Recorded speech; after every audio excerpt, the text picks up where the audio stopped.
Dnes si vysvetlíme, ako uplesť tradičné vrše, ktoré sa používali na lov rýb.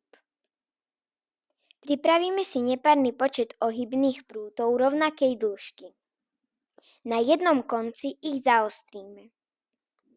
Keďže vrše nemajú dno, pomôžeme si napíchaním prútov do podložky.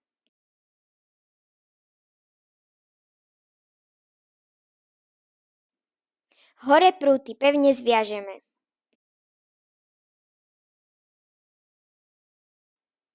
Postupne prepletáme ponad a popod prúty.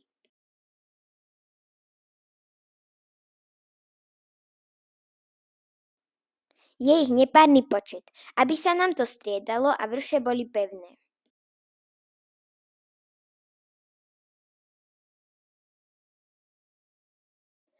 Do vrše sa chytia veľké ryby, malé preplávajú okami a môžu ešte dorásť. Ďakujeme za pozornosť.